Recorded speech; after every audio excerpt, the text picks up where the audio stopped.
देख रहे हैं आमने सामने नूरुल आरफीन के साथ। नाज़रीन, मैं हूं नूरुल आरफीन सिद्दीकी और आप देख रहे हैं आमने सामने। अभी वफाकी वज़ीर दाखिला एहसन इकबाल साहब और डीजी रेंजर्स, बल्कि रेंजर्स के दरमियान होने वाले सो कॉल्ड मुकाबले, अगर उसे मुकाबला कहना बनता है, तो उसकी बाज़गश्त ही न थमी थी कि एक और मामले, एक और क़ज़िये ने सर उठा लिया। और वो मामला था प्रेस कॉन्फ्रेंसेस दर प्रेस कॉन्फ्रेंसेस और एतराज़ात दर एतराज़ात का। हुआ यूँ कि गुज़िश्ता दिनों आर्मी चीफ़ कराची तशरीफ़ लाए और उस तशरीफ़ आमरी के बाद उन्होंने यहाँ एक तक़रीब से ख़िताब करते हुए मुल्की मईशत को दरपेश चैलेंजेस का जिक्र किया और उन्होंने हमारे कर्ज़ों का जिक्र किया। उन्होंने बताया कि मुल्की मईशत अगरचे बेहतर है, लेकिन कर्ज़ों की शरह जो है वो आसमान को छू रही है।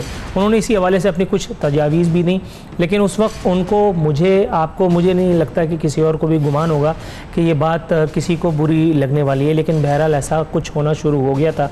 उसके बाद फिर DGISPR का एक प्रेस ब्रीफिंग सामने आई। DGISPR ने इस बयान की तौसीक़ फरमाई। उन्होंने बताया कि मुल्की मईशत के हवाले से कुछ कंसर्न्स ऑब्वियसली वहाँ पे मौजूद हैं। हुकूमत को उन्होंने कहा कि इस हवाले से हुकूमत को ज़रूर कुछ ना कुछ करना चाहिए, और उन्होंने एतराफ़ भी किया कि अगरचे ये सूरत हाल पहले से बेहतर है, ताहम इस अरसे में कुछ ना कुछ डैमेज ज़रूर हो चुका था। उसके बाद वफाकी वज़ीर दाखिला पिक्चर में दोबारा इन हुए, बल्कि पहली बार इन हुए। इस हवाले से वफाकी वज़ीर दाखिला ने इस हवाले से DGISPR के बयान को इन्वर्टेड कॉमाज में गैर ज़िम्मेदाराना करार दिया। अब ये एक अलग बात है कि अगर DGISPR जैसे ओहदे पर फाइज कोई शख्स गैर ज़िम्मेदार हो सकता है, तो फिर ज़िम्मेदार की डेफिनेशन एहसन इकबाल साहब की नज़दीक क्या है? ये पहली मरतबा नहीं कि एहसन इकबाल साहब बराह रास्त किसी बड़े इदारे या किसी इदारे के सामने या उसके किसी ज़िम्मेदार के सामने आके खड़े हो गए थे। आईबॉल टू आईबॉल सिचुएशन ले भी वज़ीर-ए-आज़म, साबिक़ वज़ीर-ए-आज़म मियाँ नवाज़ शरीफ की नैब अदालत में पेशी के मौके पर वफाकी वज़ीर दाखिला को एक रेंजर्स के जवान ने अदालत में पेश होने से रोक दिया था। वहाँ पे भी एहसन इकबाल साहब के और उस शख्स के दरमियान काफ़ी गर्मा गर्मी हुई थी। इस हवाले से कुछ वीडियोज़ हमने अपने प्रोग्रामों में शेयर भी की थी। ज़रूरी है कि इस वक्त यहाँ उन पर एक नज़र डाली जाए। ज़रा देख लीजिए कि पहले एहसन इकबाल साहब इस हवाले से अपने अमले को, अपने मातहत अमले को कुछ डांट डपट कर रहे हैं, वो क्या बात कर रहे हैं, ज़रा मुलाहिज़ा कीजिए।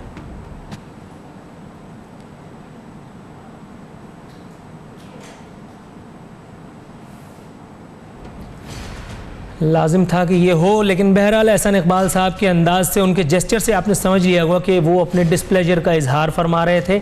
उसके बाद फिर एक और मामला हुआ। एहसन इकबाल साहब मीडिया के सामने खड़े हुए। मीडिया के सामने खड़े होने के बाद उन्होंने रियासत के अंदर दो हुकूमतों की, चला दीजिए अगर ऑडियो हो गई तो। Give me in writing. I want this in writing and I'll sort them out. Sir. What is this joke? This is Banana Republic or Constitutional Republic? जी, आपने उनका गुस्सा, उनका एंगर मुलाहिज़ा किया। उसके बाद एहसन इकबाल साहब मीडिया के कैमरों के सामने खड़े हुए और उन्होंने अपनी खफगी का बाज़ाब्ता इकरार किया। किन अल्फाज में, ज़रा मुलाहिज़ा कीजिए। अगर ये असूल साबित नहीं होगा कि रिट ऑफ द स्टेट क्या है और सिविल एडमिनिस्ट्रेशन की रिट क्या है, then I will resign as interior minister because I cannot be a puppet interior minister कि वज़ीर दाखिला मैं हूँ और मेरे मतहत फोर्स कहीं और से हुक्म लेकर वो अपनी कार्रवाई करे। यहाँ पर एक कानून होगा, एक हुकूमत होगी, एक रियासत के अंदर दो रियासतें नहीं चल सकती।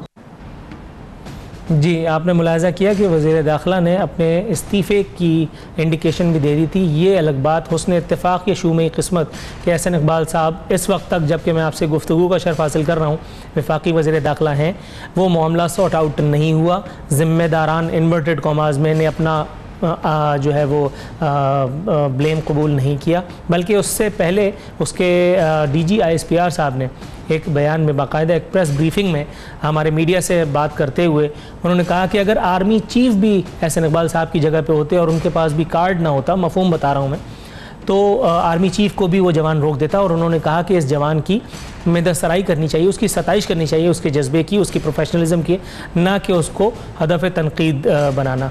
खैर, एहसन इकबाल साहब ने उस वक्त क्या किया, ये हमारा मौजू नहीं है। इस वक्त एहसन इकबाल साहब की इस प्रेस ब्रीफिंग के बाद DGISPR ने कल एक और प्रेस कॉन्फ्रेंस की। उस प्रेस कॉन्फ्रेंस में उन्होंने एहसन इकबाल साहब के बयान को बतौर शहरी और उससे भी पहले बतौर सिपाही मायूस कुन करार दिया। उन्होंने कहा कि वो जो कोई भी बयान देते हैं वो उनकी अपनी पर्सनल कैपेसिटी में नहीं होता। इस एक मौके पर जबकि सारा मीडिया उनके सामने मौजूद था, उन्होंने ये बताया कि ये बयान उन्होंने DG-ISPR की ऑफिशियल कैपेसिटी में दिया था। इस बयान से उनका मतलब ज़ाहिर है कि कुछ गलत ले लिया गया होगा, जिसका चला दीजिए। इस वक्त आप देखिए मुलाहिज़ा कीजिए कि DG-ISPR ने क्या कहा था। जो बातचीत हुई कल शाम को स्टेटमेंट आई, दो बातें उस स्टेटमेंट में ऐसी थी विच आई थॉट कि उसके ऊपर जो है बात कर सकते हैं। एक था कि DG-ISPR ने गैर जिम्मेदाराना बयान दिया, और दूसरा था कि ये बात जो है वो दुश्मनों को करनी चाहिए, ना कि हमें। तो on this I was disappointed both as a soldier, more as a soldier and then as a citizen of Pakistan. मैंने कहीं नहीं ये कहा कि पाकिस्तान की मईशत जो है वो अनस्टेबल है या गिर गई है या काम नहीं हो रहा। हम सब ने बहुत काम किया है। मेरी जितनी प्रेस कॉन्फ्रेंसेज हैं वो आप देख लें, कहीं भी हमने ये नहीं कहा कि सिर्फ पाक फौज ने काम किया है। कोई भी इदारा अकेला काम ही नहीं कर सकता। इसमें कोई ऐसी बात नहीं की थी। I stand by my words. एक और बात यह कि जब मैं यहाँ खड़ा होकर बात करता हूँ तो ये कोई मेरी ज़ाती बात नहीं होती। I am spokesperson of the armed forces and when I say it is not my personal view. जी नाज़रीन, DG-ISPR का बयान गालिबन तशफ़ी आमेज़ था हमारे लिए। पता नहीं एहसन इकबाल साहब ने इसको किस तरह से लिया गया हो, लेकिन इसके साथ साथ DG-ISPR ने जमहूरियत के हवाले से जमहूरियत पर मंडलाने वाले नाम नहाद ख़तरात का भी जिक्र किया। किन अल्फाज में, खुद ही देखिए। जमहूरियत को पाक फौज से कोई ख़तरा नहीं है। जमहूरियत को अगर कोई ख़तरा हो सकता है तो वो जमहूरियत के जो रिक्वायरमेंट्स हैं उनको पूरा ना करने से हो सकता है। मुल्क ने तरक्की करनी है तो इसमें हर किस्म का इस्तेहकाम होना ज़रूरी है। हुकूमत का चलना ज़रूरी है, हुकूमत का काम करना ज़रूरी है, और एक सिस्टम जो है जो कि एस्टेब्लिश सिस्टम है जमहूरियत का, उसका चलना ज़रूरी है। जी नाज़रीन, आपने मुलाहिज़ा किया। इस एक प्रेस ब्रीफिंग के बाद एहसन इकबाल साहब दोबारा पिक्चर में आए और एहसन इकबाल साहब ने वजाहत की कि ये बयान उनका जो था वो किसी की दिल आज़ारी के लिए नहीं था, किसी का दिल दुखाना उनको मकसूद नहीं था। पता नहीं किसकी तरफ इशारा कर रहे थे, लेकिन मुझ जैसा नाक़िबत अंदेश आदमी अगर समझ भी रहा है तो कहने की ज़ुबान में ताब नहीं है। मेरा ख़्याल है कि यहाँ ये सवाल ज़रूर पैदा होता है कि सिविल मिलिट्री ताल्लुकात हमारे यहाँ हमारे मुल्क में किस नहज पर हैं। अपोजिशन जमातों का इसरार है कि सिविल मिलिट्री ताल्लुकात की अगर हम बात करें तो इस दौर में यानी नून लीग की हुकूमत में सिविल ताल्लुकात ही जब हुकूमत के अपने आवाम से सही नहीं है, उनके आवाम कुछ इक़दामात से आवाम की नस्लकुशी की जा रही है, महंगाई का तोहफ़ा दिन ब दिन दिया जा रहा है, मुल्क की मईशत के ऊपर सवालिया निशान लगाए जा रहे हैं, तो ऐसी हुकूमत से, ऐसे लोगों से सिविल और मिलिट्री के दरमियान खलीज को पाटने की तवक्को रखना फजूल है। इस मौके पर मौका मुनासिब देख करके अपोजिशन जमात पाकिस्तान पीपल्स पार्टी ने भी कुछ पॉइंट्स ऐड किए हैं। मौला बख्श चांडियो साहब, जिनका ताल्लुक़ है पाकिस्तान पीपल्स पार्टी से, उन्होंने भी फरमाया कि वफाकी वज़ीर दाखिला एहसन इकबाल जो पॉइंट्स थे वो इनवैलिड थे। उन्होंने वाकई इदारों के दरमियान खलीज पैदा करने की कोशिश की है। इस हवाले से उन्होंने उनके एहतसाब का भी मुतालबा किया। अपोजिशन लीडर खुर्शीद शाह साहब भी किसी से पीछे नहीं रहे। उन्होंने भी कहा कि पीपल्स पार्टी भी ये समझती है कि वफाकी वज़ीर दाखिला ने गलती का इर्तिकाब किया, इनसे जवाब तलबी की जानी चाहिए। सिविल मिलिट्री ताल्लुकात किस नहज पर हैं? क्या सिविलियन हुकूमत, सिविलियन बालादस्ती के हवाले से किसी किस्म के ख़तरात को महसूस कर रही है? वो ख़तरात किस से लाक़ हैं? DG-ISPR वाशगाफ अल्फाज में बता चुके कि आर्मी से जमहूरियत को कोई ख़तरा नहीं है। तो फिर ये ख़तरा नूरुल आरफीन सिद्दीकी से, आमने सामने की टीम से, अब तक से, हमारे व्यूअर्स से, या किससे जमहूरियत को है? ये हमारा आज का मौजू। इस मौजू पर बात करेंगे अपने मेहमानों से, लेकिन यहाँ वक्त हुआ प्रोग्राम में एक मुख्तसर से कमर्शियल ब्रेक पे जाने का। ब्रेक से वापस आकर मेहमानों का तारुफ भी कराएंगे और अपनी गुफ्तगू का बाज़ाब्ता आगाज़ करेंगे।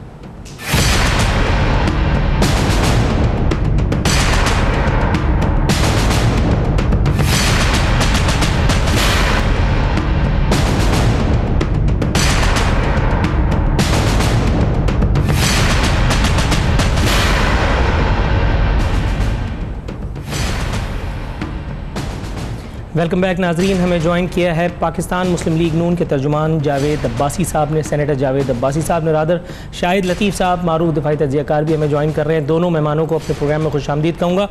जावेद अब्बासी साहब, टू स्टार्ट विद, सर मुझे ये बताइएगा कि अगर DG-ISPR जैसे ओहदे पर मौजूद शख्सियत गैर जिम्मेदाराना बयान दे सकती है एहसन इकबाल साहब के बकौल, तो फिर जिम्मेदारी का तायुन, जिम्मेदारों का तायुन कैसे किया जाएगा? जिम्मेदार कौन ठहरा इस मुल्क में?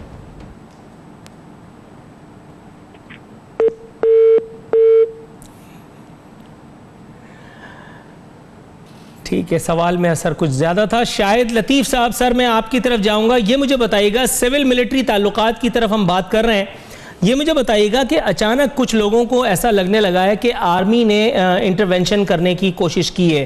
वो लोग ये जानना चाहते हैं कि अचानक आर्मी चीफ ने और के बाद DG ISPR ने मुल्की मईशत की बेहतरी के लिए तजावीज़ क्यों दी? उनका काम नहीं है, उनका काम है दिफा, डिफेंस। आप इस ख्याल से किस हद तक अग्री करेंगे या डिसअग्री करेंगे?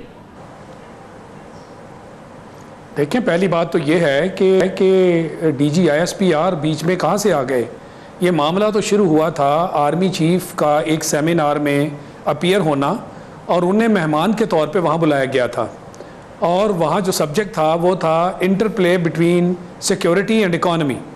तो लाजमी चीज़ है, उन्हें की नोट स्पीकर के तौर पर बुलाया गया था। तो उन्होंने अपना इजहार ख्याल किया, और वो जो इजहार ख्याल था वो कोई ना तो सियासत का हिस्सा था, ना कोई मुल्क की बुराई उसमें करना मकसूद था। वो तो उन्होंने बिल्कुल हक़ाइक़ पर मबनी एक बात की, और वो बात ये थी जो कि आज भी अगर हम डिस्कस करें तो वो हकीकत नज़र आएगी कि इकॉनमी का यानी मईशत का और जो मुल्क की सिक्योरिटी है उनका आपस में गहरा ताल्लुक़ है। अगर आपकी मईशत मजबूत होगी तो मुल्क की सिक्योरिटी भी मजबूत होगी, और अगर सिक्योरिटी मजबूत होगी तो मईशत मजबूत होगी। और ये बात करना, मैं समझता हूँ कि वहाँ जो लोग मौजूद थे, जो ऑडियंस था, वो तो तजारती लोग थे, तजारत पेशा लोग थे, और उन्होंने इसी पर ये बहस करवाई। और मुल्क के मायानाज जो 3 सिक्योरिटी जो 3 इकोनॉमिस्ट हैं, उन्होंने भी वहाँ बाकायदा अपनी प्रेजेंटेशन में ये बात की, और इदाद व शुमार की निस्बत से उन्होंने सारी बातचीत की, और सबके सामने यही केस रखा कि अगर मुल्क की मईशत मजबूत होगी तो सिक्योरिटी मजबूत होगी, और अगर सिक्योरिटी मजबूत होगी तो उससे मईशत मजबूत होगी। तो सर, आप सर खता कलामी की इजाज़त चाहूँगा। यहाँ हमारे साथ मलिक अहमद ख़ान साहब, मुस्लिम लीग नून से उनका ताल्लुक़ मौजूद हैं। कोशिश करता हूँ कि उनसे कुछ जानने की कोशिश करूँ। मलिक साहब, सर आपको मेरी आवाज़ क्लियर आ रही है? पहले तो ये बताइएगा। जी, मुझे आ रही है जी। गुड। अच्छा सर, ये मुझे बताइएगा, मैं ये जानने की कोशिश करूँगा आपसे, DG ISPR जैसे ओहदे पर मौजूद शख्सियत अगर खुदा न खास्ता एहसन इकबाल साहब के बकौल गैर जिम्मेदाराना बयान दे सकती है, तो इस मुल्क में जिम्मेदार कौन है? नहीं, देखें, I beg to differ with this proposition, क्योंकि दोनों तरफ से बड़ी वजाहत के साथ बात हो चुकी है। जो DG ISPR ने कहा, उनकी स्टेटमेंट भी बिल्कुल ठीक थी, और उसको अगर आप उसके सियाको सबाक के साथ लेंगे तो उनका ये मौक़िफ़ दुरुस्त था कि सिक्योरिटी और इकोनॉमी ये दोनों चीज़ें डिपेंडेंट हैं। अगर मुल्क के अंदर सिक्योरिटी का जो है वो निज़ाम बेहतर नहीं होगा तो इकोनॉमी लामहला मुतासिर होगी उससे। और फिर ऑब्वियसली कुछ इंडिकेटर्स ऐसे हैं कि जब आपने ये बात करनी है और आपकी जो फॉरेन जो आपकी ट्रेड है, ट्रेड के साथ भी आपके जुड़े मामलात जो हैं वो कुछ मुतासिर होते हुए नज़र आ रहे हैं, और उसके साथ फिर ये भी डिटेल्स आ रही हैं कि कोई बैलेंस ऑफ ट्रेड जो है कोई इंपोर्ट्स और एक्सपोर्ट्स का है, जिसमें डिफरेंट चैम्बर्स की तरफ से भी एक बात आ रही है। तो रियलिटी इज रियलिटी, उसको you can't put it under the carpet. अच्छा सर, ये मुझे बताइएगा अहमद खान साहब, ये पहली मर्तबा नहीं है, पहला मौका नहीं है कि जब एहसन इकबाल साहब वर्सेस कोई इदारा या वर्सेस कोई शख्सियत हम ये सूरत हाल देख रहे हैं। इससे पहले मियां मोहम्मद नवाज शरीफ साहब की नायब अदालत में पेशी के मौके पर भी एक सिचुएशन खड़ी हो गई थी, वहाँ पर भी एहसन इकबाल साहब काफ़ी खफगी में दिखाई दिए थे लोगों को। हमने अपने प्रोग्राम के पहले से में वो वीडियोज़ भी मुलाहिजा की हैं। सर ये मुझे बताइएगा कि बार बार एहसन इकबाल साहब ही क्यों? एक बात तो ये, और दूसरी बात ये कि पहले DG रेंजर्स और अब DG ISPR, बात तो वाकई आर्मी चीफ से शुरू हुई थी, लेकिन आपके ख्याल में ये DGs से क्यों इनके प्रॉब्लम्स हो रहे हैं बार बार? देखिए, मैं एक वजाहत ज़रूरी समझता हूँ कि शायद प्रोबेबली कुछ एनवायरनमेंट ऐसी बनी हुई है मुल्क के अंदर जिसमें बज़ाहिर ये नज़र आ रहा है कि अदारों के अंदर जब तक आपकी कोई कोएग्जिस्टेंस नहीं होगी और एक दूसरे के साथ आप एक ऐसी पीसफुल कोएग्जिस्टेंस में जिसमें एक दूसरे के इख्तियारात को आप मलहूज़े खातिर रखेंगे तो फिर ही बेहतरी की बात हो सकेगी। अदरवाइज मैं आपसे कुछ कहता रहूं और आप मुझसे कुछ कहते रहें और इस सूरत में लगे कि शायद बात आपकी दुरुस्त है। सर यहाँ मेरे साथ लाइन पे मौजूद रहेगा काइंडली, मैं शाहिद लतीफ़ साहब के पास जाके फिर आपसे एक सवाल पूछूंगा बड़ा इंपॉर्टेंट। शाहिद साहब, सर मुझे ये बताइएगा, एहसान इकबाल साहब का बयान था कि DGSPR को मईशत पर बयानात से गुरेज करना चाहिए, जिसके जवाब में खुर्शीद शाह साहब का बयान आया कि DGSPR तो दरकिनार एक आम आदमी को भी मईशत से मुतालिक सवाल करने का हक हासिल है। आप इस राय से मुत्तफिक हैं खुर्शीद शाह साहब की, और अगर हाँ तो क्या इसके बारे में, यानी फिर कोई आम आदमी कल को डिफेंस से मुतालिक अगर सवालात करता है तो कहीं हमारे इदारे, हमारे लोग, हमारे जिम्मेदारान कहीं इसे अपनी तौहीन या खुदा न खास्ता इदारों की तौहीन से ताबीर तो नहीं करेंगे? मैं नहीं समझता कि अगर मईशत के बारे में सवाल किया गया है, मईशत का ताल्लुक तो हर फर्द से है, इस मुल्क की मईशत से कंसर्न हर फर्द को है। यानी जो DGSPR ने भी ये बात की, और जब उनसे सवाल ये किया गया कि जी, और उन्होंने उसका रेफरेंस दिया कि क्या जमहूरियत को कोई फ़ौज से ख़तरा, उन्होंने कहा हरगिज़ नहीं, फ़ौज से जमहूरियत को किसी किस्म का ख़तरा नहीं। और इसी बिना पर उन्होंने इकॉनमी मईशत की बिना पर उन्होंने कहा कि लोगों की जो तवक्कुआत हैं जमहूरियत से वो पूरी होनी चाहिए, और लोगों का जमहूरियत के साथ गहरा ताल्लुक़ है कि वो चाहते हैं कि उनकी तवक्कुआत जो हैं, उनकी जो मंगें हैं वो पूरी हों, और ये हुकूमत का काम है। तो अगर इसी सिलसिले में मईशत जो कि इसका एक हिस्सा है, लोगों की उमंगों, लोगों की ख्वाहिशों का, उनका तर्ज ज़िंदगी जुड़ा हुआ है मईशत के साथ, तो अगर उस पर कोई बात करता है, और जहाँ तक ताल्लुक़ है, मैंने आपसे पहले भी कहा कि ये कोई फ़ौज ने सेमिनार नहीं इकट्ठा किया। ये बात तो दुरुस्त है सर, लेकिन मेरे सवाल के दूसरे हिस्से पे आइए कि अगर कल को कोई एक ले मैन या एक आम आदमी या एक सिविलियन अगर दिफा से मुतालिक कोई बात करता है या सवाल पूछता है, तो इसका मतलब है तब भी वो दुरुस्त करता है, हमारे इदारे पाबंद है जवाब देने के? बिल्कुल, उन्हें जवाब देना चाहिए।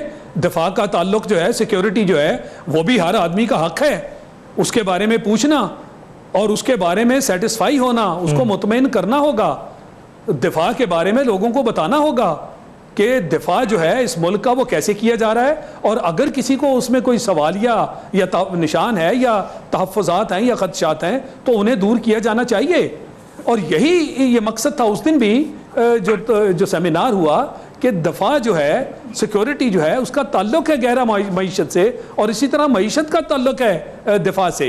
Right sir. Sir Ahmad Khan साहब, ये मुझे बताइएगा, एक बयान DGSPR ने, बयान नहीं, प्रेस ब्रीफिंग थी कल उनकी, उन्होंने फरमाया कि जमहूरियत को फौज से नहीं, जमहूरियत को जमहूरी तकाजे पूरे न करने से खतरा है। आपके ख्याल में ऐसा क्या हुआ है पिछले दिनों में, या क्या इतने अरसे में होता रहा है कि जमहूरियत को खतरात लाक हुए हैं? आर्मी की बात नहीं कर रहा मैं, बात कर रहा हूँ जमहूरी ताकतों से, मैं बात कर रहा हूँ नून लीग की, मैं बात कर रहा हूँ पीपल्स पार्टी की, मैं बात कर रहा हूँ PTI की और व्हाटएवर की। क्या कहेंगे? देखिए, मैं एक वजाहत कर दूं कि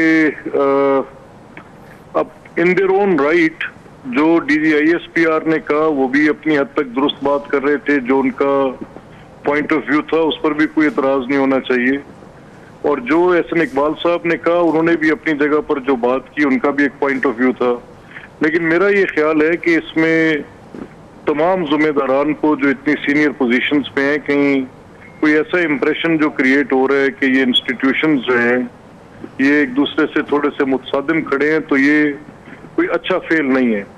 ये पॉलिटिक्स जो है, ये पॉलिटिक्स में इस चीज की ये एलिमेंट नजर आनी। सर जो बात आप कर रहे हैं वही बात तो पिछले दिनों टेक्सिला में होने वाली प्रेस कॉन्फ्रेंस में चौधरी निसार साहब ने भी की थी, लेकिन आपके ख्याल में फिर ये सिचुएशन बार बार क्यों नजर आ रही है मुल्क की सियासत में?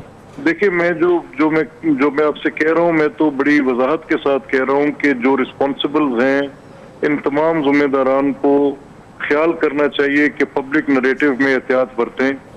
वो जो भी लोग हैं, चाहे वो DGSPR हैं या वो मिनिस्टर इंटीरियर हैं, ये सीनियर पोजीशंस पे बैठे लोग हैं और इन लोगों को मुल्क को आगे लेकर जाना है। बाहर सूरत इस वक्त जरूरत इस चीज की है कि ये एक ऐसी आपस के अंदर एक ऐसी को एग्जिस्टेंस अपने लिए बनाएं जिसके अंदर एक दूसरे के मैंडेट का एहतराम होना चाहिए। और इसके अलावा जो आपने ये बात की कि जो DGSPR की एक स्टेटमेंट से मुझे कल बड़ा शदीद इख्तिलाफ था as a student of politics, कि उन्होंने अपनी स्टेटमेंट में ये जरूर कहा कि हाकिम वक्त, तो हाकिम वक्त मीन्स नथिंग, या तो वो बात करते तो पार्लियामेंट के हवाले से करते कि पार्लियामेंट एक मुख्तदर अदारा है, फिर एग्जीक्यूटिव उसी में से फ्लो करती है, क्योंकि हमारा एक पार्लिमानी निज़ाम है। तो कुछ अल्फाज के चुनाव में जिस तरह हम अपने इंटीरियर मिनिस्टर के मुतल्लिक कह रहे हैं कि उनको ये हक तस्लीम करना चाहिए ISPR का, इसी तरह ISPR को भी अपने अल्फाज के चुनाव में थोड़ी एहतियात बरतनी चाहिए। बिल्कुल दुरुस्त है, बिल्कुल दुरुस्त है। शाहिद लतीफ़ साहब, सर ये मुझे बताइएगा, मैं इसी हवाले से शाया होने वाले एक आर्टिकल के इक़्तिबास को पहले तो आपकी खिदमत में पेश करूँगा, फिर आप मुझे उसका जवाब इनायत कीजिएगा। मारूफ सहाफ़ी और तज़कियाकार रऊफ़ क्लासरा साहब आज अपने एक एडिटोरियल में लिखते हैं, शायद पाकिस्तान में फ़ौजी और सियासी हुक्मरानों ने तय कर लिया है वो 10 साल से ज़्यादा हुकूमत नहीं करेंगे और एक दूसरे को मौका देंगे। मुमकिन है ये मुआहदा बगैर लिखत पढ़त के किया गया हो, लेकिन अंडरस्टैंडिंग बज़ाहिर यही है कि 10 साल बाद दूसरे की बारी आती है। तो क्या वो लम्हा करीब है जब सब कुछ लपेट दिया जाएगा? 10 साल पूरे होने वाले हैं। 2008 के शुरू में जनरल परवेज़ मुशर्रफ को पीपल्स पार्टी को इक़्तिदार सौंपना पड़ा था। चंद माह बाद 10 बरस पूरे होने वाले हैं, साइकिल पूरा हो गया। इट मीन्स कि जिन साजिशों का जिक्र किया जा रहा था हुक्मरान जमात की तरफ से वो बेबुनियाद नहीं थी, वो खदशात अभी भी मौजूद हैं। ये सहाफ़ियों को इसकी भनक पड़ गई। आप कुछ जानते हैं इसके बारे में? देखें, ये अगर इस तरह की बात कॉलम में लिखी गई है तो इसकी कोई वजाहत भी तो होनी चाहिए ना। सिर्फ आप वक्त को देखते हुए कि जी अब इतना वक्त गुजर गया लिहाजा फिर से कुछ होने वाला है, ये तो कोई मुनासिब और मैं नहीं समझता कि ताकतवर दलील है। ये कैसी दलील है? यानी वक्त के मुताबिक माजी में बहुत कुछ हुआ, उसकी गलतियां भी तस्लीम की गई, और यही आगे चलने वाली कौमों की निशानी होती है, तरक्की पजीर कौमों की, कि अगर माजी में गलतियां हुई हैं उनकी निशानदेही भी हो और उसको कबूल भी किया जाए और वो गलतियां न दोहराने का वादा किया जाए। तो ये इस कॉलम में इस तरह की बात कर देनी कि चूंकि अब इतना वक्त गुजर गया, तो मैं समझता हूँ ये तो एक अजीब सी सनसनी फैलाने वाली बात है। मैं इससे इत्तफाक हरगिज़ नहीं करता कि सिर्फ वक्त की बुनियाद पर आप कहें कि जी अब फिर 10 साल गुजर गए लिहाजा कुछ होने वाला है। ये तो कोई दलील नहीं है। मैं नहीं समझता कि ये कोई मौक़िफ़ ऐसा है कि इसकी सपोर्ट की जाए। और इस वक्त जो हालात हैं वो आपके सामने हैं, और बार बार फ़ौज की तरफ से बयान आ रहा है कि जी हम कानून और आइन के अंदर रहकर काम करेंगे, हम उसके साथ हैं। यही उन्होंने हल्फ लिया हुआ है। और अब तो बड़ा अरसा गुजर गया, 2 कम से कम आपकी हुकूमतें दूसरी या मुकम्मल होने को है। जो पिछली हुकूमत भी जो थी 5 साल उन्होंने अपना मुकम्मल किए पाकिस्तान की तारीख में पहली मरतबा, और अब दूसरी हुकूमत भी तकरीबन 5 साल मुकम्मल करने को है। तो कौन सी ऐसी चीज़ है जिसकी बुनियाद पर यह कहा जाए कि जी फिर से कुछ ऐसा होने वाला है? नाज़रीन, यहाँ वक्त हुआ प्रोग्राम में एक मुख्तसर सी कमर्शियल ब्रेक से वापस आएंगे एक नए मौजू, एक नए मेहमान के साथ। हमारे साथ रहिए।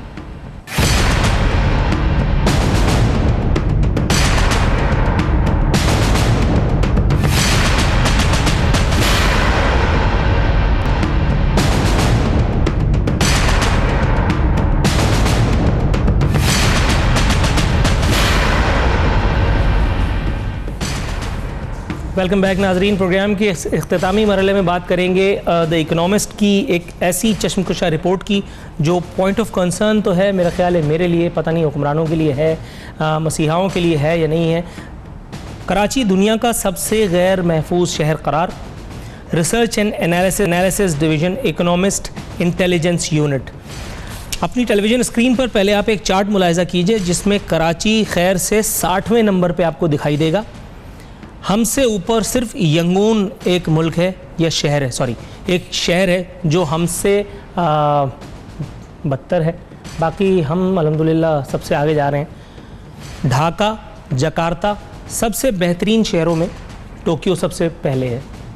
कराची कहाँ है? कराची वाले किधर हैं? कराची के हुक्मरान कहाँ हैं? सूबे के हुक्मरान कहाँ हैं? कराची के सपूत किधर हैं? फर्जंदों ने कराची को इस हाल में पहुँचा दिया, उसका ज़िम्मेदार कौन है? कौन जिम्मेदारी लेगा? इससे पहले एक 19 अगस्त 2017 को भी एक रिपोर्ट शाये हुई थी जिसके मुताबिक कराची दुनिया के नाकाबिले रिहाइश 10 बदतरीन शहरों में से एक करार। पाकिस्तान भूखे ममालिक की फहरिस्त में 106वें नंबर पे, 106 नंबर। ये आदादोशुमार मुझे परेशान कर रहे हैं। ये आदादोशुमार के ऊपर आज मैं प्रोग्राम करने पे मजबूर हो गया, लेकिन ये आदादोशुमार उन लोगों को, मसीहाओं को ख्वाब गफलत से जगाने में क्यों कामयाब नहीं हो रहे जिनका या तो कभी कराची के इक़्तिदार में हिस्सा था या आज सूबे के इक़्तिदार में हिस्सा है, या बहरहाल वो मुल्की सियासत का एक अहम मोहरा है। क्यों उनकी आंखें नहीं खुल रही, इस मौजू पर बात करेंगे। हमारे साथ मौजूद हैं अली रज़ा आबदी साहब, ताल्लुक़ मुत्तहिदा कौमी मूवमेंट से। सर, प्रोग्राम में खुशामदीद कहते हैं आपको। सबसे पहले मुझे ये बताइए कि इस एक रिपोर्ट से आप कितना अपने आप को अफसुर्दा, उदास या इस एक हरकत का जिम्मेदार समझते हैं? बहुत शुक्रिया। ये एक सीरीज़ ऑफ रिपोर्ट्स आप अगर नोट करें तो हर साल आ रही हैं तवातर से, और 2007-8 के बाद से ये ज़रा सिलसिला बड़ा भी है। उससे पहले की अगर रिपोर्ट्स निकालें, उनका मवाजना करें तो कराची अच्छी स्टेजेस पे था और बेहतरी की तरफ जा रहा था। 2008 के बाद ख़ास तौर पे ये डिक्लाइन इसका शुरू हुआ, क्योंकि इसमें जो इंडेक्सेस लिए हैं जिसकी बेसिस पे ये एवेल्यूएशन की है इसकी, उसमें हेल्थ सिक्योरिटी है, फाइनेंशियल सिक्योरिटी है, और डेली लाइफ की डिजिटल सिक्योरिटी है, इंफ्रास्ट्रक्चर वगैरह। तो अब ये सारी चीज़ें जो एसोसिएट करती हैं वो जाहिर सी बात है लोकल गवर्नमेंट सिस्टम से एसोसिएट करती हैं। 2010 के बाद हमारे पास से ये सिस्टम ख़त्म हो गया, एडमिनिस्ट्रेटर सिस्टम आ गया, कमिश्नरेट सिस्टम आ गया। 15 में जाके इलेक्शंस हुए बल्दियात के, वो भी सुप्रीम कोर्ट के कहने पे, क्योंकि जमहूरी हुकूमतों का बिल्कुल भी इरादा नहीं था कि वो ये पावर को डिवॉल्व करें जो हमारा आइन जैसे कहता है। उसके बाद जब ये सुप्रीम कोर्ट के कहने पे इलेक्शंस हुए तो पार्टियों ने भी यही कहा, इन रूलर्स ने, जिनको ज़बरदस्ती इलेक्शंस कराने पड़े, कि हम भी दिखाते हैं कि किस तरह का लोकल गवर्नमेंट सिस्टम आएगा। उसमें क्या हुआ कि 103 अमेंडमेंट्स जब से 2015 के बाद ब्रूट मेजॉरिटी के तहत लोकल गवर्नमेंट सिस्टम की गई SLGA पे, और उसमें से डिपार्टमेंट्स लेके अपने पास रखे। अच्छा, आप अपने पास रखना चाहते हैं, रखिए, लेकिन आप काम भी कर लीजिए। अगर कचरे की जिम्मेदारी है तो वह भी आज सीएम की जिम्मेदारी है, सीवरेज की है और वाटर की है तो वह भी सीएम की जिम्मेदारी है, मास्टर प्लान, KBCA, KDA, ये सब सीएम के पास है, प्रोविंशियल गवर्नमेंट के पास है। पुलिसिंग सिक्योरिटी के हवाले से है ना, पुलिसिंग जो है वो भी जाहिर सी बात है हुकूमत के पास। अच्छा, ये मुझे बताइए, ये जो खबरें आए दिन शाये होती हैं, आज भी अखबार में खबर शाये हुई है कि रेंजर्स की शरीफाबाद में कार्रवाई, मदफून असलहे की खेप बरामद, 789 mm की 7 mm पिस्टल, मुख्तलिफ इक़साम के 365 राउंड्स। अगेन, मैं अपने पिछले प्रोग्राम में भी मेरे ख्याल सवाल पूछ चुका हूँ, यहाँ दोबारा उसकी डुप्लीकेशन आएगी, रिपीटेशन आएगी कि ये इतना असला नेटो का नहीं पकड़ा जाता जितना हमारे यहाँ से बरामद होता है, कभी कब्रिस्तान से, कभी किसी और जगह से, कभी किसी पब्लिक पार्क से, और अगेन मुत्तहदा, अब आप उसको लंदन कहते हैं, लालूखेत कहते हैं, ये आपके ऊपर है। आपके ख्याल में इस किस्म की हरकत ने शहर की तबाही में कितना किरदार अदा किया है? दुनिया में जो हमारा इमेज एक गया है, आपके ख्याल में ये धरती पुत्र जो हैं, सन ऑफ सॉइल्स, उनका इसमें कितना कंट्रीब्यूशन है? पहली बात तो ये जो आज जो असला निकला है ये लियारी गैंग वॉर के से मंसूब किया जा रहा है। मैं इस नौयत की खबर, ठीक है, अब यही असला दोबारा किसी और के नाम से भी आ जाएगा। और मैं ये कहूँगा कि जितने भी असले आज तक निकले हैं उनकी एक तो फोरेंसिक रिपोर्ट होनी चाहिए, फोरेंसिक होनी चाहिए ना बाकायदा। अगर आप if you want to fix the crime responsibility तो उसकी फोरेंसिक्स करें। फोरेंसिक के बाद यह सर्टेन करें कि जी वो असला किस टारगेट किलिंग में इस्तेमाल किया गया या शहर में बदअमनी फैलाने में किस इस्तेमाल किया गया, वहाँ से ये वेरीफाई हो जाएगा। तीसरी बात, आप FIR तो काटिए पहले, ताकि किसी पे रिस्पांसिबिलिटी तो फिक्स हो। आज तक ये असला निकलता है, कटी नहीं है, वो तो असेंबली में बैठे हुए। सुनिए ना, अगर इस नौयत की FIR है जिसमें दहशतगर्दी लगती है और दहशतगर्द वो साबित होते हैं तो फिर वो असेंबली में जाहिर सी बात है नहीं होना चाहिए, उनको जेलों में होना चाहिए। अच्छा, ये मुझे बताइए, अगर एक मैं बात कर रहा हूँ, किसी के ऊपर ये इल्ज़ाम है कि उसने पाकिस्तान का झंडा मज़ार क़ायद पे जला करके और अपनी सियासत का आगाज़ किया, ये भी दहशतगर्दी है। लेकिन हाँ, बिल्कुल है, लेकिन इल्जाम है ना, क्योंकि सच्चाई नहीं है सालों तक। नहीं, मैं एक बात कर रहा हूँ, मैं ये नहीं कह रहा ऐसा हुआ है, हाँ। लेकिन हमारे यहाँ तो ये सब आम है। मतलब FIR से तो किसी गरीब का ही बुरा होता है पाकिस्तान में। अब लेकिन ये चीज़ें निकल रही हैं, अगर ये चीज़ें वापस, और इसको अगर पार्ट ऑफ सोसाइटी बन गया है ये कि जी असला ज़मीन उगलने लगी है पाकिस्तान, कराची में ख़ास तौर पे, तो इसके बाकायदा सदेबाब होना चाहिए ना, इसकी फोरेंसिक्स होनी चाहिए, इसकी डिटेल्स में जाना चाहिए, और बाकायदा अगर आप नहीं कर सकते तो बेशक इंटरनेशनल में स्कॉटलैंड यार्ड को बुला के चेक करा लीजिए। 90 के करीब भी मकान से एक बड़ी ज़बरदस्त किस्म की खेप पकड़ी गई थी, जिसे देख करके 2 दिन तक तो खाना नहीं खाया गया था। वज़ीर आला साहब से जब बात हुई तो वज़ीर आला ने कहा कि जी चूँकि 90 के करीब से पकड़ी गई है तो ज़ाहिर शक वहाँ जाएगा। IG ने भी बड़ा बवांगे दोहल कहा था कि जी ये कवाकिब है, C क्लास क्यों कर दी गई वो FIR? उसके बाद फिर कुछ समझ में नहीं आया कहाँ वो FIR क्यों C क्लास कर दी गई? अगर वो निकला था और उसमें इतना असला निकला था कि उसमें सिर्फ आबदोज रह गई थी उस टैंक के अंदर, बाकी सारा असला निकाल लिया था, तो फिर ये FIR C क्लास क्यों की गई है? उसको क्यों ख़त्म किया गया? अब यही सारे क्वेश्चंस आते हैं, फिर वही असला कहीं और से भी नज़र आना शुरू हो जाता है। मैं बहरहाल इसमें नहीं जाना चाह रहा, मैं सिर्फ ये रिक्वेस्ट करूंगा अथॉरिटीज़ को कि अगर ये असला निकल रहा है तो काइंडली इसको चेक कराइए। अच्छा, दुनिया का सबसे गैर महफूज शहर होने की एक वजह जो रिसेंट सबसे अहमकाना, मगर फिर भी सवाल तो पूछना पड़ेगा, हमारे यहाँ एक छुरा मार कानून नाफिज करने वाले इदारों को पिदारा है। आज उनका जितना फ्यूल और डीजल इसे एक बंदे ने खर्च किया है, मेरा नहीं ख्याल है कि मैंने और आपने ऐसा कोई कभी काम सोचा भी होगा। और सोने पे सुहागा वसीम अख्तर साहब, अगेन वसीम अख्तर साहब ने ये कहा कि हमने बड़े बड़े दहशतगर्द निपटा दिए, छुरामार क्या बेचता है? आपके ख्याल में जिस जगह आईजी कुछ नहीं कर रहा, रेंजर्स बज़ाहिर बेबस नजर आ रही है, 2-3 लड़कों को उठाया भी है, पता नहीं अब उनके जुर्म में क्या नाम है, अमल में क्या क्या चीजें आज मेरे ख्याल में टैंकों से असला बरामद कर लिया, लेकिन छुरा मार दस्तरस से बाहर है फारूक सत्तार। हाँ, तो फारूक सत्तार भी कुछ पड़े, मतलब ये मजाक हो इसमें मैं बताऊं, आज मेरे ख्याल में पकड़ा गया है साहिवाल से, और ये वही शख्स था जो कि चीचा वतनी में ख़वातीन के साथ उसने 50 ख़वातीन के साथ किया था। लेकिन ज़ाहिर है चीचा वतनी में मीडिया इतना इंपॉर्टेंट नहीं है, इसलिए कराची में इंपॉर्टेंट है, तो यहाँ पे ज़रा ज़्यादा उसकी हाईलाइट हुआ। ये मैं इस पर कराची सिंध पुलिस को खिराज तहसीन पेश करना चाहूँगा। ना पकड़ने पे इतनी देर से पकड़ने पे नहीं पकड़ा, लेकिन इतने आराम से वो हाथ नहीं आता। उसकी इन्होंने कराची सिंध पुलिस ने, जो मेरी इन्फॉर्मेशन है, हाथ में उसकी फैमिली पुलिस जब चेकिंग कर रही होती है तो इनके हाथ में नोट इतने आसानी से वो आ जाते हैं। वो ये छुरा मार कैसे बच गया? अनफॉर्चुनेटली ऐसा है। अब देखिए, इसकी फैमिली, इसकी कॉल्स ट्रेस हुई, पता चला, उसके कॉल ट्रेस होने के बाद इसकी जो वाइफ और बच्चे हैं उनको सिंध पुलिस उठा के लेके आ गई, उनको कस्टडी में रखा, तो उसने छुरे मारने बंद कर दिए। ये पिछले 4-5 दिन पहले ये काम हुआ था। अब आज उसके फाइनली पता चला है कि जी वो साहिवाल से अरेस्ट हुआ है। और मैं अगेन सिंध पुलिस को वाकई अप्रिशिएट करूंगा कि एक इतने बड़े मेट्रोपोलिस में 3 करोड़ लोगों के शहर में अब सर पता नहीं कौन सी आपकी मजबूरी है कि आप सिंध पुलिस को अप्रिशिएट कर रहे हैं। बहरहाल मैं तो नहीं, लेकिन आप बंदा पकड़ लिया उन्होंने, तो मैं कम से कम, और ये रुक गया है तो इस वजह से मैं कर रहा हूँ, वरना तो फिर मुझसे बुरा क्रिटिक इनके लिए और कोई होता भी नहीं सर। सर वो रुक तो इसलिए गया है कि मेरा ख्याल है उसकी हिम्मत हौसले जवान अब नहीं रहे होंगे, उसके बीवी बच्चों को अगर आपने उठा करके और जमानत ले ली। लेकिन सर मुझे एक बात बताइए, कराची में 10-15 थानों की पुलिस आपने वहाँ झोंक दी, उसके बावजूद भी आप उसके रुमाल को नहीं पकड़ सके, उसकी चप्पल जूते आपके हाथ में नहीं आ रहे, उसकी मोटरसाइकिल नहीं पकड़ पा रहे। हाँ, ये था। ये हमारी पुलिस कर क्या रही है? हमारे वजीर आला ने बार बार कहा एडी ख्वाजा साहब को कि भाई इसके बारे में कुछ करो। AD Khwaja Sahab television screen पे आए, सोहेल अनवर सियाल साहब भी आए, उन्होंने कहा ऊपर अल्लाह नीचे अल्लाह डी ख्वाजा, और वो भी निकल गए। इसमें कुछ बदनीयती हुकूमत सिंध की तरफ से एडी ख्वाजा साहब की तरफ भी कुछ इनको चाह रहे भी, कुछ वो इससे फायदा उठाना चाह रहे थे। अच्छा, फायदा उठाने पे एक शॉट मेरे पास मौजूद है, जरा दिखाइए जी नवाज शरीफ साहब क्या कह रहे थे। कराची की वो खिदमत करेंगे कि कराची भी याद रखेगा इंशाअल्लाह। और हमें कराची से कोई वोट मिलता है या नहीं मिलता, हम कराची में अपनी जान निछावर करते चले जाएंगे।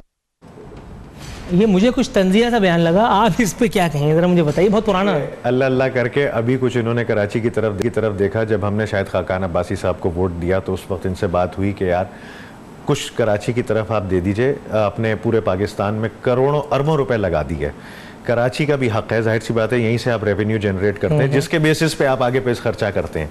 तो इन्होंने कराची इंफ्रास्ट्रक्चर डेवलपमेंट कंपनी जो कि ग्रीन लाइन बस बना रही है, उसके इन्होंने कहा कि जी 25 अरब रुपए उनको देते हैं, और वो भी गवर्नर सिंध के थ्रू। अच्छा, अब उसमें जो वो पैसे आने थे 25 अरब जो थे, वो पहले वो हमारे एक एंकर साहब हैं जो इनको क़यामत आ जाती है जल्दी, तो वो उन्होंने पहले से कह दिया कि शायद मुत्तहिदा कौमी मूवमेंट को दिए जा रहे हैं 25 अरब, ऑल्दो हमें नहीं दिए जा रहे थे, वो अभी भी गवर्नर सिंध के थ्रू। हमने ये ज़रूर है कि हमारा मेयर पीसीस बना के देगा, प्रोजेक्ट्स बना के देगा कि ये प्रोजेक्ट्स कराची में मेगा इंफ्रास्ट्रक्चर के होने हैं। लोगों का एतराज़ है, मुझे नहीं लगता, लेकिन बहरहाल पूछना है।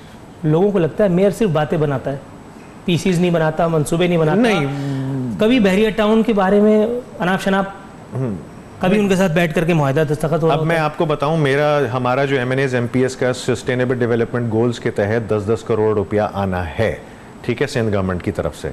लेकिन उसमें यह होता है कि पिछले सालों में भी आना था, वो जब डिस्बर्समेंट की उसकी बारी आती है तो उस वक्त अद्दी आती हैं, और अद्दी कहती हैं कि नहीं, MQM को भी नहीं मिलेगा और PMLF को भी नहीं मिलेगा, तो वो सारा का सारा फंड वहीं से DCs के थ्रू इनके पास चला जाता है, पीपल्स पार्टी के पास, या फिर इंटीरियर में चला जाता है, यहाँ पे 92 अरब रुपए लग जाते हैं। पार्टी का रिप्रेजेंट केस डायरेक्ट एलिगेशन का जवाब दिया जा सके। नाजरीन, बहस किसी नतीजे पर तो नहीं पहुँच पाई, लेकिन यहाँ वक्त हुआ हमारे प्रोग्राम में गुफ्तगू को समेटने का।